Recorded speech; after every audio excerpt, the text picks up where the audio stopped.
I think Doris's first instinct when Edward collapses is to like go help, but the number of people that rush to him immediately leaves her thinking they've probably got it under control. So I think she would, like, while they're working on him and trying to resuscitate him, she would be whipping her head around and looking for the guy that shouted out about keeping promises. Okay, yeah. You can see that he is being pulled through. The front door is still left ajar, and you can see his feet being dragged as he is being taken to the left-hand side, which you would have seen when you arrived, which is where the large garden is.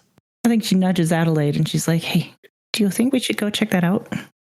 I think Adelaide has been distracted, staring at what I presume to be a puddle on the ground where his drink would have fallen. Oh, you go on ahead without me. I will catch up, dear. As she starts just toddling her way over to that puddle. Okay. I would love to follow him. I suspect that since Officer Ruth just can't seem to keep an eye on things, given all the things going on, probably follow. Yeah. Okay. So yeah, I imagine like Doris nudges Adelaide. Adelaide's like, nah, I'm good out here. And like Doris looks over at Rosemary and they just like lock eyes and both understand they have the same thought at the same time and like turn in unison to go chase. Okay, perfect. And what's Manette doing? She'll kind of like follow Adelaide just to like see what the hell she's up to. Also keeping an eye on Marina. Because she's like, oh, in her head, she's like, oh, excellent. I don't have to get her away from that stupid husband. I can swoop in anytime. She's trying to protect her from stupid husbands. No, we know what she's trying to do. Wait, do we? We'll go outside first, where Rosemary and Doris, you are trailing after the man who is trying to get out of the grasp of the two incredibly large bodyguards. However, although scrappy, they have already got a zip tie around his hands. And as you watch, the two of them look at each other and nod and punch him out. Oh, heavens. As he falls to a heap on the floor, they take his hands and bind them to a stone bench. It looks like it weighs several hundred pounds, does not look easily movable, and they then go, we gotta check on the boss, as they both run out. You can also feel how incredibly cool it is outside, especially given the hot flashes that you were having earlier. Well, if the officers are busy doing other things, perhaps we should go ask him what he meant by that statement, because we should take a written statement for Officer Ruth. You know, that's a great idea. I'm sure he would appreciate the help. He's got a lot on his plate right now. That's right. And if he can't do it, we got to get it while it's fresh in this guy's mind. I agree. Somewhere over the breeze here. No, don't.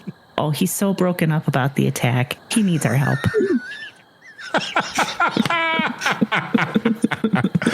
As you approach the man, he seems to be unconscious right now, what with being punched in the face a couple of times. Well, I've got a handkerchief in here somewhere. I'm sure I can, dampen it and just, see if I can get him to wake up real gently like. I think maybe Adelaide gave me some smelling salts with some sort of, I think it's peppermint. We could give that a try. I know it helps when I get car sick. Well, there you go. He's probably not feeling too good right now. As you put the peppermint under his nose, he goes, fuck. Oh, such language. Language, young man. What the fuck are these two broads doing? Hey, you want to be useful? Get me out of here. I don't think so. I think you need to answer some of our questions first, young man. Well, good luck trying to get information from me, he says with a laugh. If you want to continue on this, which I assume you do, roll me a meddling move. You want to roll it, Leah? Do you want to do it using... Yeah, which way do you want... what do you want to use to roll meddling? I mean, reasoning with him does seem most reasonable. Yeah, sure, you can... Ooh, 7. So with a 7, so you will get a clue, but there will also be a complication. He starts to think about this and he goes, what do you want to talk about, ladies? Those were some pretty bold statements you made in there.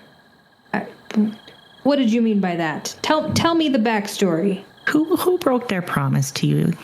Who hurt you? The big dumb idiot who died, I think. Oh, what promises did he make? As he thinks about this, you notice something fall out of his pocket.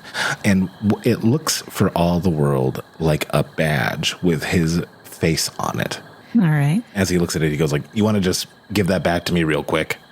Oh, sure. And I'm going to pick it up and glance at it to get as much information as I can off of it while not studying it. You know what I mean? I'm gonna try and pass it off as it's not an item of interest to me, even though it is, if that makes sense. Oh yeah, totally. I get you. And sneak a peek. Yeah, sneak a peek. Sneaky peeks. What you see is the name Arlo Emmett. He works for Stork Company, and his title is Head Officer of Novel Archaic Furniture. Okay. So yeah, actually I'm going to let him see me glance at it. And as I hand it back, I just go, oh, Arlo, that's such a nice name. That's my son's name. Sweet. He says, okay, nice. And I feel like we need to make sure that, who's the antiquer in our group? It's me. I was muted. We'll definitely need to make sure that you find out about this, even though we don't, we weren't being too snoopy. out of character, can I lie to this guy? I mean, I guess I could try to have you roll a day move for this. Okay, so you want to lie to him. What are you trying to lie to him about? I want to tell him that they resuscitated Crane. He's not dead. Oh. Okay, I like this quite a bit. I'm going to hold this complication. I'm going to hold the previous complication for this move. Okay, so since he's already pretty elevated, this will fall under the night move. So what are you afraid will happen if you fail this roll?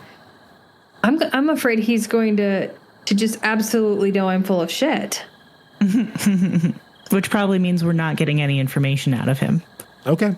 Yeah. So we'll go with that. In that case, Rosemary, roll me a night move. You would be choosing presence in this case. Perfect. Thank you. Oh. You got a 9. Okay. So here's what I'm going to tell you. This will be a success, but there is a complication. And you can choose to go forward with it or revert things back. Mm-hmm. Okay, does that make sense? Yep. So here is what your complication is. You will convince him that Edward is alive. However, he will break his bonds and dash away. I'm good with that. Okay. So tell me how this happens. Do you say, give me the line that you tell him?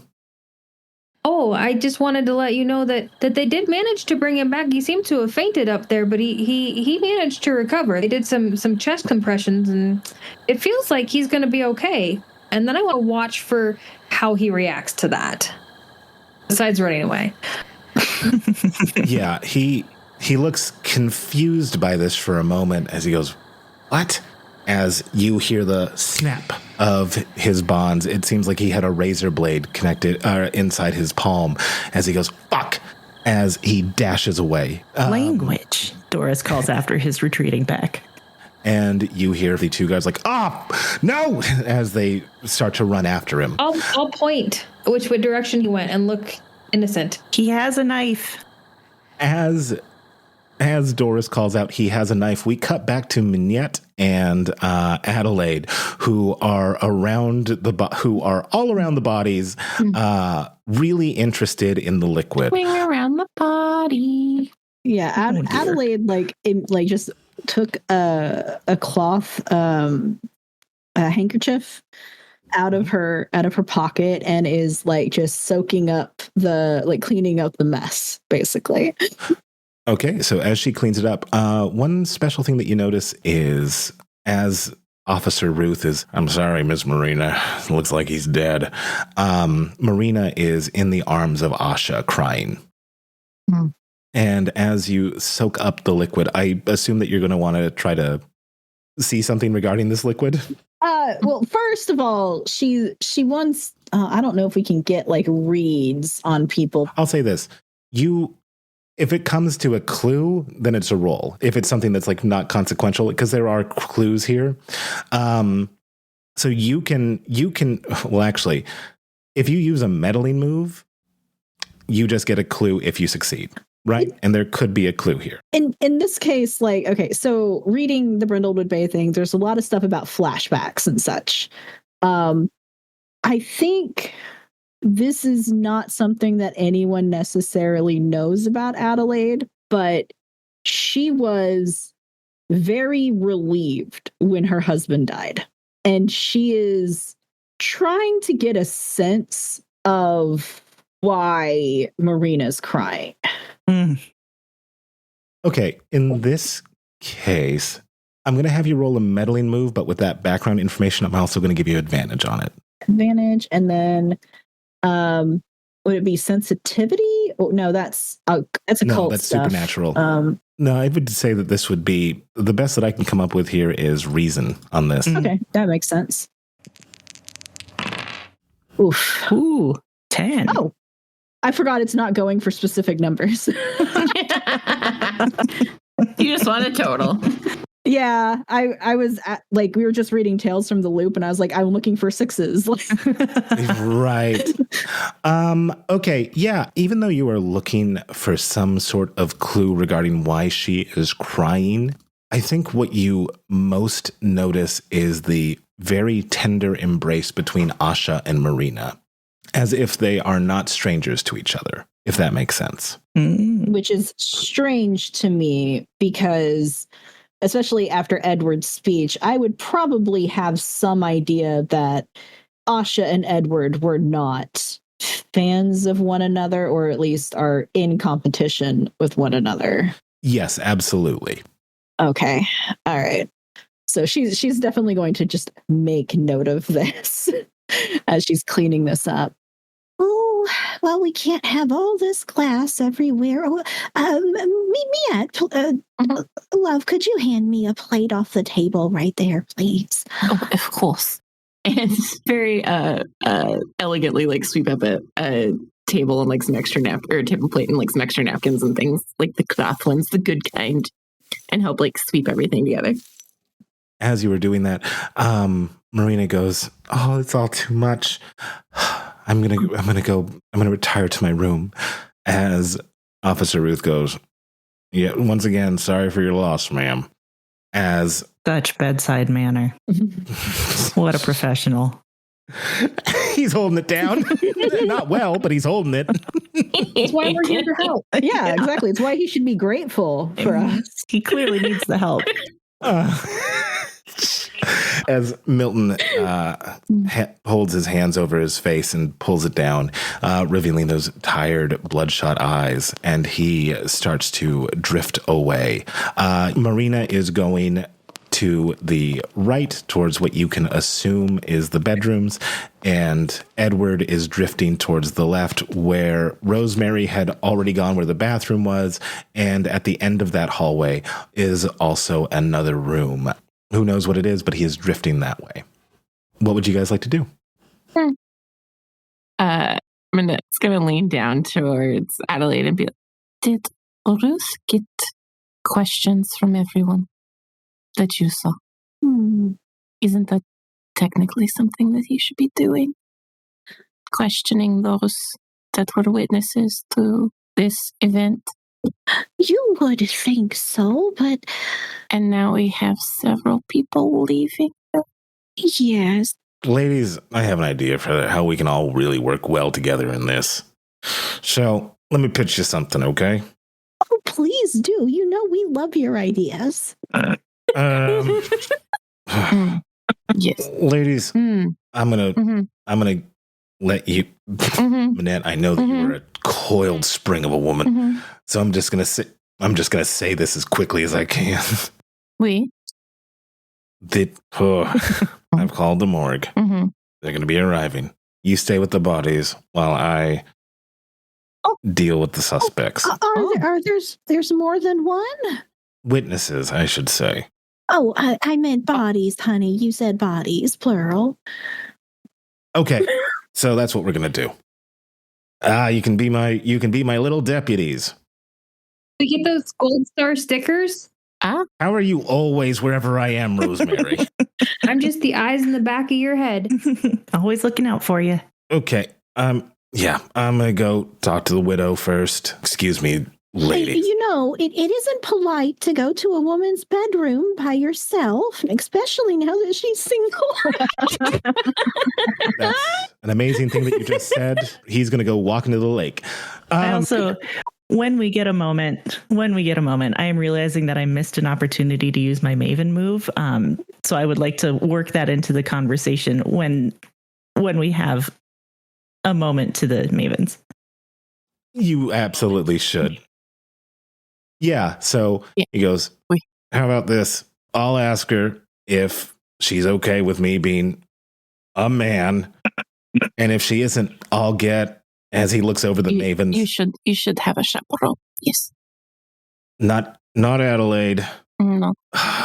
Maybe Doris. Mm-hmm. Definitely not Rosemary. And not Minette. Well, that sure narrows it down. Now, don't be rude. Minette is very good with people. I'll get Doris if I need her. As he walks away. Doris, we know he's going to need you. Do you want to go ahead and follow the good detective? Oh, give him a minute to try it on his own. It'll build his confidence. Josh knows he needs more of that. So, also, we spoke to the gentleman outside who got dragged out. His name is Arlo, just like my son. And I don't know, Rosemary, maybe you saw he has that scar on his ear.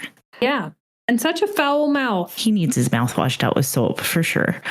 But I think that scar is from, I think he's a professional fencer. Because the angle that the scar was at, and it's an old scar. I mean, you could tell he's had it for a while. I think he used to be a professional fencer in his early days. Well, you don't see that too much anymore. No. But yeah, he just up and ran away. So yeah, I don't know. I think we want to be watching out for him. Seems very strange he'd come to this event, given how much he doesn't seem to like anyone here. Mm-hmm. I mean, it isn't very, professional to go and tell people that you're going to kill them if you're about to kill them. Not professional, but somewhat polite. And this man was neither, so it's a bit confusing for me. Exactly. And also, just if you plan on getting away with it, you shouldn't do it in the same room as a cop. Although that'd be a heck of an alibi. Oh, I suppose it would now. And while they're having this conversation, she scooped the glass onto the plate and everything, but she's carefully examining the handkerchief and the liquid that she's mopped up with it, and the smell of it, and just to see if there's using her herbalism skill, if there's anything funny about what he was drinking. Oh yeah. No, there doesn't seem to be anything particularly noteworthy about this drink. It is a strong scotch. And you can smell the quality, I'd assume. Oh, such a shame wasting all this. She'll just put it up and then spend a good long 2 or 3 minutes getting off the floor. And that will help her. Yeah, well, Doris will too. Officer Ruth comes back like a dog with its tail between its legs. How did it go? You need help. All right, ladies. She asks specifically for. He looks at Minette. She's smiling and just tilting her head Yes. She asked to talk to Minette specifically. And also... Oh la la.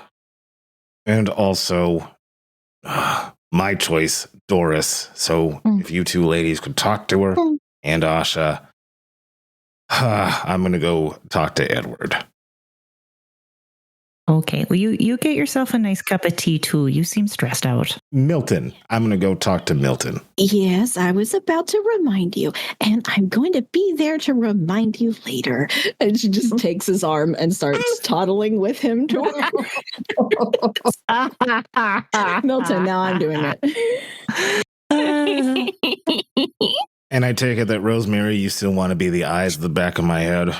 I would love to assist you. Someone should really stay with the body. Oh, it's okay. Rosemary You think can it's going to go this one. somewhere? No. Even Doris chokes back a laugh at that. He has a good point. We should always have someone at the wake. I will stay with the body, and Rosemary, you go see about poor Milton. Okay. Unless you want to switch, honey. It's all the same to me. I would love to assist him in an official capacity. I love how aggressively helpful we are towards Officer Ruth. He hated us out the gate, so we got to just give the left back, you know? Yep. Okay, so first up we have... For the record, as we're leaving, I just offer my elbow to Doris so that we could cheerily walk off. Absolutely, yes. For some reason, like, I feel like with the merger Mavens, he has two rivals. They're both coming at such greatly different angles. Rosemary is so helpful. It's like, are you just being ironic and arch about it? Do you secretly think that I'm an idiot? And then there is no question whether Minette. Oh, she absolutely does. Minette was just like, she's like, had you let me say something, I would have told you that I have a rapport with a young woman. I just waited my turn. So as Minette and Doris head off to talk to Marina and Asha, and Officer Ruth goes along with Rosemary, that leaves us with the one and only Adelaide Woods. It surely does. And I think Adelaide is like put her plate down, her plate of glass and booze down. And she's, is there anyone else in the room who's looking at the body currently, or is she pretty alone?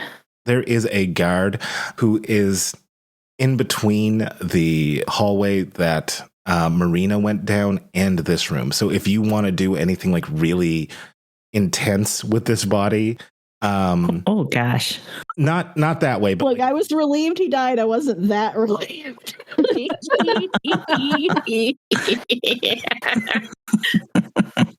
No, she has no intention of touching the corpse because that would be interfering with the crime scene. But what she is going to do, I think, is just like, I mean, he hit his head on the way down, obviously, I think. So she's just kind of like, how do I say this? Like looking for visible signs on the body that might suggest poison of some kind. It's I mean, that's what she was going for with the drink too, but she's just like, you know, the color of his fingertips, any kind of discoloration around the throat, like a obvious reason why he might have fainted if that wasn't what killed him. Okay. In that case, give me a meddling move. And use your reason. 8. Do you have a plus to reason? I can't remember. No, I have a reason to presence, which I probably should have changed because I was originally going to go with Miss Maple Marple, but I didn't change it, so it's fine. Oh, okay. I wasn't sure that we were remembering to add our plus ones where appropriate. With an 8. Okay, so you will get a clue, but there will be a complication either with the clue itself or a complication that you encounter while searching. Okay, so okay, if the cause of death wasn't the hitting his head, what other things could there be? Because it does feel like poison to me. As you were trying to keep a distance from the body, you do catch the whiff of something coming from his chest pocket, which, when you take a sniff, smell obviously his sweat. However, because your senses are so keen and since you know this sort of thing, It appears to be a smell coming from the handkerchief itself, something foreign and strange. It smells like bitter almonds. It's very well known to you, the smell being cyanide, as if the handkerchief was doused in it. As you catch that whiff, that guard goes, "All right, ma'am, I'm sorry. This is a rather grim affair, so I'm going to have to ask you to leave." Oh, I think you're not going to want to do that, Sonny. I am, in fact, a deputy with the detective. Well, in this house with a dead owner, I am the law. So, Oh, I don't think that is how the law works, Sonny.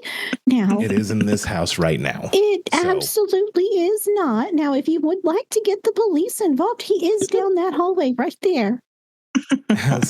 Hey, officer, can you get this one to leave? Officer Ruth says, "Adelaide, if he's asking you to leave, just leave."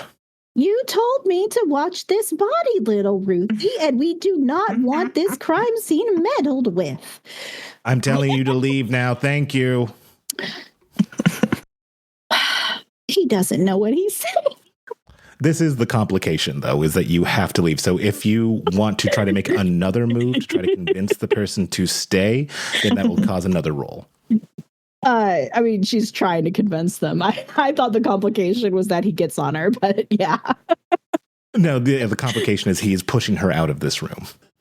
Oh, he's pushing the old lady out of the room. Okay. No, verbally pushing her out of the room. Like, "Please, ma'am, you have to leave."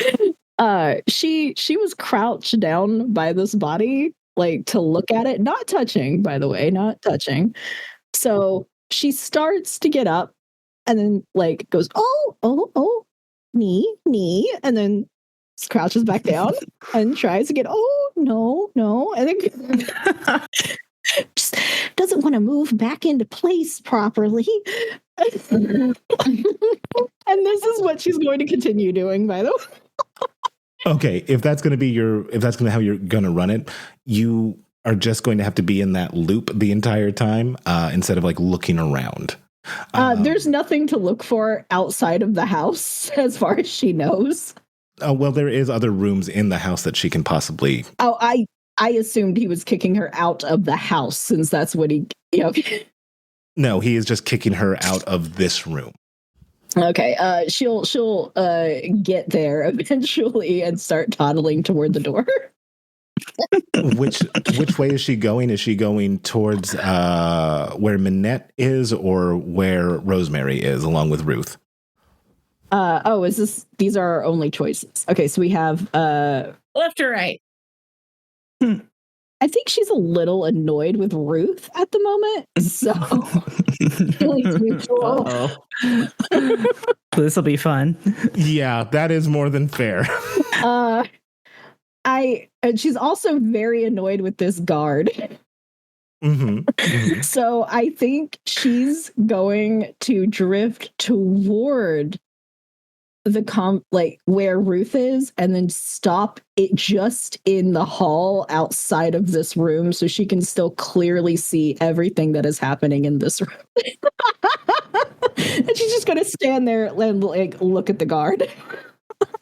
Yeah, as the two of you stare at each other, he eventually turns his back directly in front of you to obscure your view as he shakes his head. Speaking of the one who annoyed Adelaide, we have Officer Ruth with Rosemary as you guys are walking past the bathroom. He takes a quick look inside. He goes, "Just let me do the talking, if you would be so kind, Rosemary." I will do my best to let you do it, but if you miss something, I might need to remind you.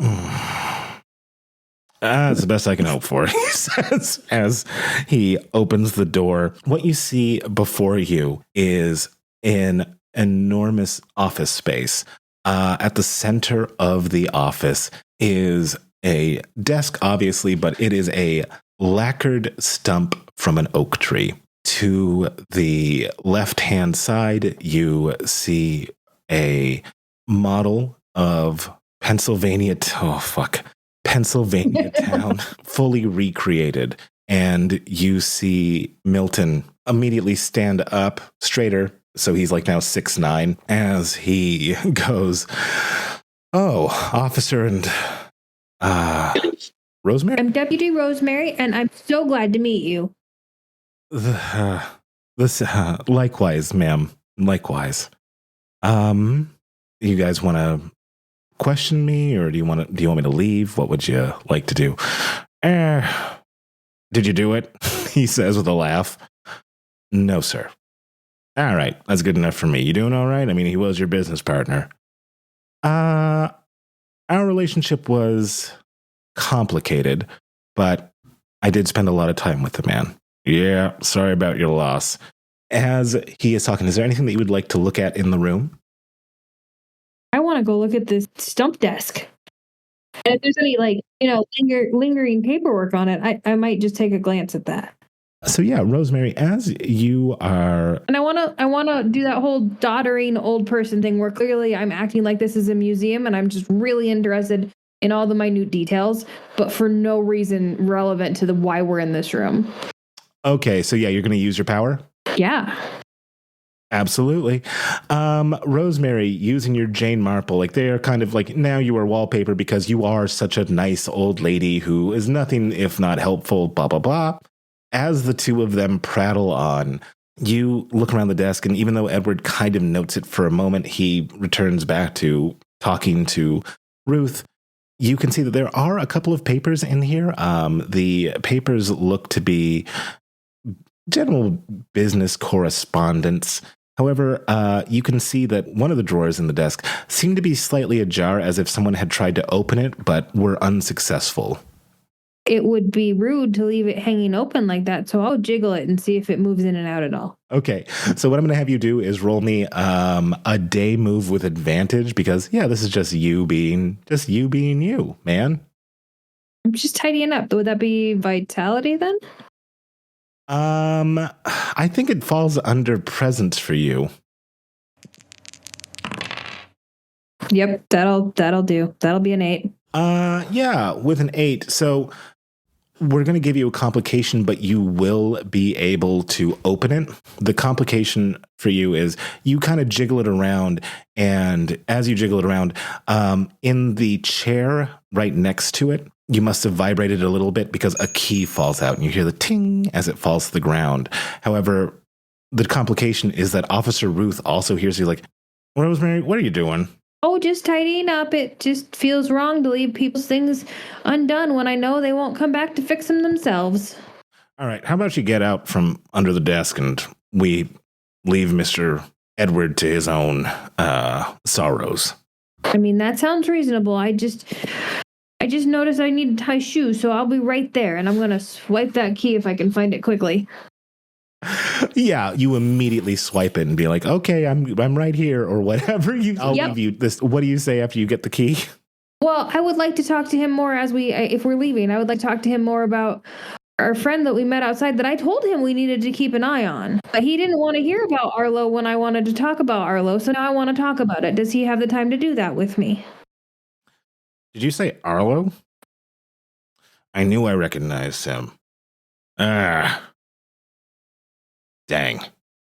He remains quiet. If you would like to try to know more, use the meddling move. Yeah, okay, I'm in. I feel like that's probably presence. Yeah? Yeah, that's definitely presence for you. Oh dear, that's a 6. He really doesn't like me that much. Yeah, so he goes, "Yeah, I'm not at liberty to talk about that case." As you guys head back. As the two of you reconvene with the guard who's like trying to fucking play prevent defense on 5'2" Adelaide. How tall is she? I mean, she's probably taller, but her back bends, so Yeah. As he's trying, like, osteoporosis will get you every time. She just scoots over to one side, and then he goes to block her, and then she scoots over to the other, and he goes to block her. They just been doing that and move back and forth like they're dancing. I think at this, Ruth turns to Rosemary, and I think this is the first time he's been sincere to her the entire time. He goes, "Can I ask you a genuine question?" Yes, of course you can ask me a genuine question. That's what I'm here for. Do you guys have like an off switch? I used to have an off switch when I worked all day, but now I'm just got boundless energy to help the community. That's why I like to hang out with you. I was afraid of that. He says as we cut to Manette and Doris, who are making their way to the bedroom. The door is closed when you arrive. What would you like to do? We knock, of course. Knock, knock. Oh, it's only polite. Of course. It would be rude to just walk in. Come in. Gently open the door and pop my head in. Sherry. Hello. And Asha goes, "Oh, hey. Good to see you again, Doris. That sounds weird considering the circumstances in which we are seeing each other." Well, it's always good to have support at a time like this. Yeah, and heaven knows that the person who needs the most support is the widow. How you holding up there? Oh, it's crazy how quickly things happen. Oh, don't I know it? When I lost my husband, it took me ages to get used to it. It's quite a shock, but it will get easier. I do promise you that. I really appreciate that, Doris. I think Doris kind of toddles over and just, sits down next to her and sort of pats her back in what she hopes is a comforting way. And sometimes losing your husband can be the best thing that ever happened. Doris shoots her a look. She says it very quietly under her breath. Too soon. I think what you catch is Asha is leaning in, and she barely hears some of that, and she stifles a laugh. Manette will wink at her. I mean, like, Manette's fucking cool, guys. Yeah, she's an inspiration to all of us. That's why we like to have book group with her. She brings class style to us, Mavens. I didn't ask about Manette to you. I don't know why you're randomly talking about her. Just observing. It's just Rosemary waxing poetic about her friends. Yeah. She's got to fill the time somehow. And that Doris, she sure can bake a mean hot dish. Manette and Doris, as Marina is sitting on her bed, you can see that on the desk next to her bed, you can see that there appears to be some stationery, and a very fancy stationery. Like, who knows why? It's just very fancy. I appreciate fancy. Is the bedroom decorated like the rest of the house, or is it different? I'm so glad you asked because I wrote this down. Hey! So, it is rich, deep fabrics with a duvet the color of turmeric. What you notice is that that only one side of the bed has any sort of indentations. And as you look out the window, you can see the burnt out remains of what was Milton's project. However, as opposed to the tackiness that is in the rest of the house, this is finely apportioned. It's tastefully done. Magnifique. I am going to wander around looking at various pieces of furniture and antiques.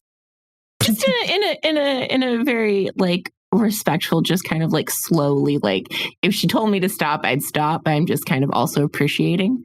As you are looking around, everything here is pretty fucking gorgeous. You do not want to meddle right now, or you don't want to try to take any. Oh, I'm making my way over to that desk with the very fine, fancy stuff, but very slowly. I'm meandering, and commenting as I go, going like, oh, like this is like that designer or something, or like, oh, this reminds me of Sister Parrish or Albert Hadley. These are the only famous interior designers that Kate knows. Hey, That's 100% more interior designers than Sadie knows. So well done. And Doris, what are you doing as she is going around? I think Doris probably knows her well enough, and like we've worked a couple of cases before. So I think she like groks what. You 100%. You 100% know what she's about. I know what you're up to, and so I'm going to basically try and like help draw attention away from her by chatting with Marina and Asha. So I think I'm just trying to like gather them together in sort of a comfort circle around Marina, and I'm probably saying something like, I think one of the things that really helped me was focusing on the good times that you had, just sharing good memories and appreciating what I had. Yeah, you're right. It's so hard when we're in the middle of it, because it's so much. I respected the man. That's why I wanted to work for him. Mm-hmm. And then I found the love of my life.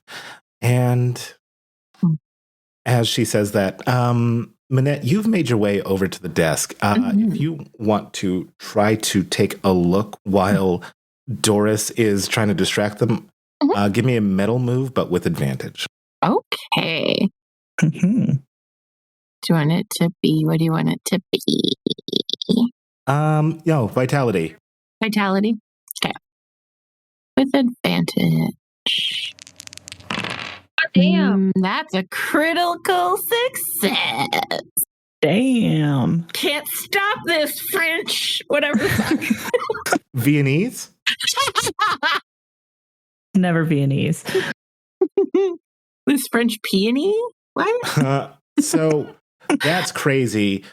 Okay, so you also find a void clue, or you learn something about the dark conspiracy in Brindlewood Bay. So here is what I am going to say happens to the Ms. Minette. Labo. My maiden name, not my married name. Labo. Okay, as you are taking a look and, just so, like, you're so fancy and so elegant in the way that you move that no one notices that you kind of palm the fancy letter. And as you take a quick look at this, you read, "My dearest Marina, soon we'll be far enough away that no stork shall ever find us. A.E." Oh, Fabian. And she'll just take the letter and she'll just kind of like shove it up the sleeve of her like billowing white shirt. Like it's a freaking card and she's a card shark. And as you do, your eyes for some reason get drawn outside to where the burnt out building is. And as you look out the window, nobody else is seeing this because they're all focused on Doris and talking to Doris. All of a sudden, pressed against the glass, you see an expressionless mask, completely white with no eyes, and it has a black shawl perhaps, but you can't make out any sort of form. It seems as if it is floating there ominously as it points directly at you, Minette. And as you shake your head, it's all of a sudden gone. That's not better. That's worse, though. Like, you get how that's worse, right? Minette will kind of like give a little shake, like a chill ran down her spine, and then primly and still perfectly composed will turn back to the others, lean back against the table and just kind of watch them for a minute of like waiting for her chance to jump into the conversation. And Doris is patting Marina's back now and saying, "It's okay. You can take it in your own time. grief is a funny thing. It shows up when you least expect it, and you just need to learn to, write it out. Make sure you lean on your friends. We are here for you. Make sure you, take good care of yourself right now. That's the most important thing. I'm really going to try to do that, and, thankfully I have so many good friends like the murder Mavens and my husband's, I guess, ex-husband's, Former. Yeah. former ex-husband, I guess I have his former partner, and I mean, I don't even really know Asha, But you two seem to hit it off so well. Isn't that nice? Asha gives you a 1,000 megawatt smile. Yeah, it's who knew that I would have so many disagreements with her husband, but find her utterly charming. Well, sometimes the better half truly is better. And you guys, since you guys are working a team up here, if you want to try to get any information from them, you can attempt it with advantage and the meddling move conversationally. So that would be charm, I think. No, that would be presence. Mm-hmm. Yeah, I think I would like to roll that. I'm hoping that, like, as we've kind of had this, off-camera discussion, that maybe coaxing her to, like, share some memories of her husband might have, like, brought up something interesting, if that makes sense. Oh, totally. Yeah. Cool. Okay. So now I need to remember. This is just a normal roll, yes? No, you get advantage on this because you've been doing the groundwork with her. Okay. So roll advantage on the meddling move. So you're going to be doing this on Marina, and then Minette. If you elect to, you can use the meddling move on Asha. Mm-hmm.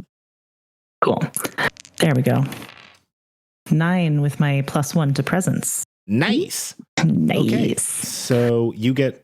Okay, so there may be a complication with the clue itself or a complication while searching for the clue. Okay, Yeah, so we have a 9 for that. And then, Minette, can you give me that roll? Yeah, do you want me to do the same for presents? Yeah. Which I also took a +1 in presents. Nice. So 2 9s. Okay, so you both get a complication with the clue that you reveal. Okay, yeah, Doris, what you learn is as she's talking, she lets slip. She goes, yeah, I mean, it was never, I was so attracted to his mind, and it wasn't even the money. I didn't even realize that he had taken out such a huge life insurance policy on himself. As she straightens up. Yeah, but it was his mind. And then I saw I saw that mind close up, she says. Is the most beautiful part of a man is his mind. Sometimes, I think Asha over her shoulder goes, sometimes the only beautiful thing, as she addresses Minette. Minette has to stifle a giggle at Asha. And Doris just agrees. It also depends what's in his heart. That's for sure. As she turns back to Minette, she goes, yeah, it is strange bedfellows, right? Like I remember when I first arrived in town, Edward invited me over to his house and we were talking about all the things all the ambitions that we both had. And that's when I told him the idea for the oxygen bar that he has so he's a true credit, she says, as she gives you that smile. However, there is a sharpness to it this time.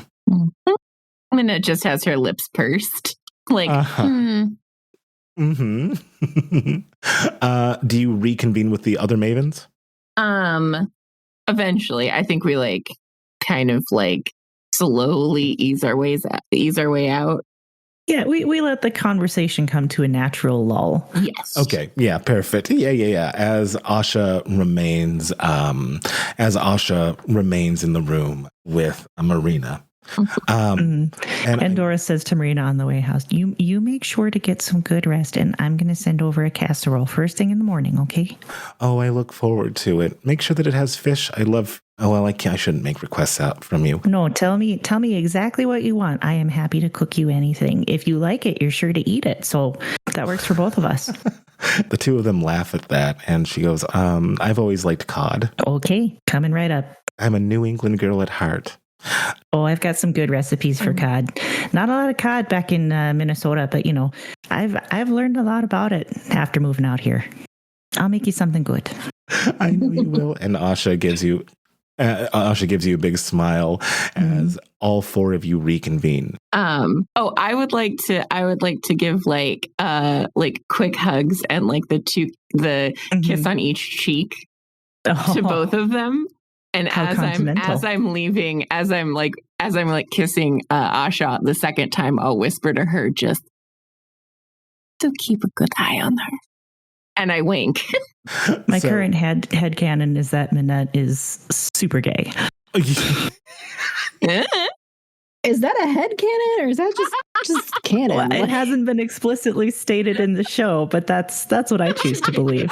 I'm not sure it needs to be. I would never explicitly make a lesbian character. What are you talking about? Look, Doris's gaydar is faulty at best. She comes around a little slower than others. Look, she's not a perpetually, single older lady into art who had a husband for a very brief time and has never remarried and never made overtures for such things. I don't know why you would assume she was a lesbian. Why would you assume this, Sadie? Oh, I'm not assuming. I'm just putting clues together. That's what I do. So as you guys eventually all reconvene when I feel like as Officer Ruth hears Minette and Doris start to make their way out, he goes like, "Oh, here comes trouble." All right. Well, ladies, here comes clues, I think you mean. I did mean that. You're right. You're right, Adelaide. I did mean that. I said trouble out of... I don't know why. It's all right. I've decided to forgive you for your interference. All right. Well, ladies, we'll have to get an autopsy report, of course, but what I see is that it's hot as the Dickens. Don't want to swear in front of you. And the man passed out, hit his head, and well. Oh, well, now hold your horses on there, Miss. Have you found any clues that would lead you to suspect it might be a bit suspicious? Because I feel like we might have. Well, I was just getting to that, dear. Now, I think you may want to take a look at that handkerchief in his pocket, because it is the funniest thing. I got a whiff of almonds coming off of him. I do think it was coming from in there, and there are a few very bad medications that do come off with that smell that might have caused a fainting attack like this. He lets out a low sigh. "One moment, ladies," he says as he walks over. You guys can talk amongst yourselves as he does this, or you can wait for him to do it. I know we've been helping Officer Ruth, but he just does not seem to be on board with some things I'm thinking. Can we have a quick discussion about what we think is going on? Of course. Yeah, I think that would be best. And it would probably help Officer Ruth out if we, came up with a solid, if we put all the clues together for him, save him some of the work. Yeah, I agree. While they're talking, Minette is just carefully pulling the letter out of her sleeve and unfolding it and reading it. And going, of course. Well, I mean, so far, I do feel like there was a little bit of foul play involved because, no one would take that particular medication on purpose. And she kind of just gives them all a nod. Like, Mm-hmm. So did you say it was on his hanky? it was, which is a strange place to have that. Well, and what I keep coming back to is that it got so hot in that room, so dang hot, and you saw him mopping his brow like it was going out of style. Oh, that's so right. I think maybe somebody turned up the heat to get him to mop his brow, which means that whoever put that there knows his habits, knows him personally, knows him well. This is a good observation, yes. Where is that thermostat? Has anyone seen that thermostat? I think it might have been in the front hall. Well, maybe we should go take a look at it. Because, I was talking to poor Marina, the young widow, and I don't think she even knew the significance of it, but she did mention that Edward had taken out a pretty sizable life insurance policy on himself. I wonder who that life insurance policy pays out to. Oh, dear. Well, that's never a good sign. Well, how much do you wonder about that? Because I may have run across a key, probably opened some sort of desk drawer or filing cabinet, and, that's where people normally keep paperwork, I think, these days. Well, it sounds like somebody should probably go look at the thermostat, and somebody else should probably go look at that paperwork so that we can put these clues together properly. I mean, we wouldn't want to implicate poor Marina if she didn't do anything. Like that happened in the third volume of the Crown Mysteries. Everybody looks at the widow, but it is never usually the widow who has done it. I love never usually. So wait, are you using the Gold Crown's mystery move? No, she's just referencing them. Okay. Gotcha. Yeah, I mean, this would totally work.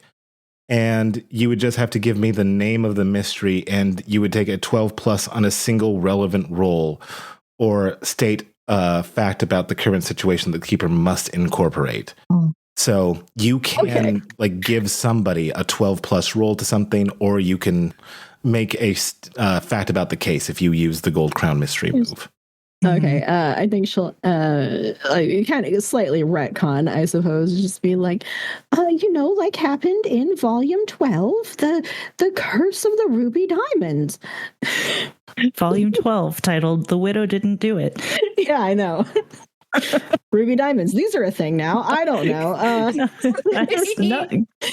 I mean, that's part of the mystery. It's part of the mystery. I mean, you're knocking this out of the park, Ray. So, which one? So, with the volume 12, the Curse of the Ruby Diamond, where although evidence looked like the widow did it, but she didn't. Do you want to make it a fact that the widow did not do it, or do you want to give somebody a 12 plus? Yes, I want to protect Marina. Nice. Okay, so Marina is no longer a suspect. Okay. Oh, Awesome. nice. Awesome. I love that. Look, we protect our lesbians in this household. Damn straight. Okay. No. Yeah. So Are we also declaring her a lesbian? Well, she's something that ain't straight. So. Yeah. I mean, I think that ties together. She's exchanging love letters with Asha. What is like? Oh, okay. I am not tracking last names well, but what was Arlo's last name? Emmett. Huh. Oh. Uh-huh.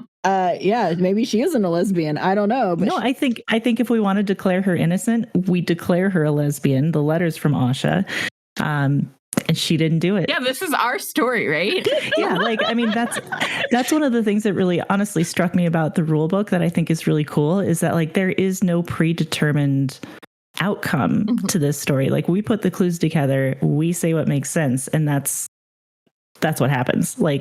I think that's very cool. I mean, that's true. I thought Asha's last name started with an A, but I could have misheard too. So It sounds like it did, so I tried to make sure that I said with an E. Asha Emela with an E. Oh, okay. I missed that. So EMELA.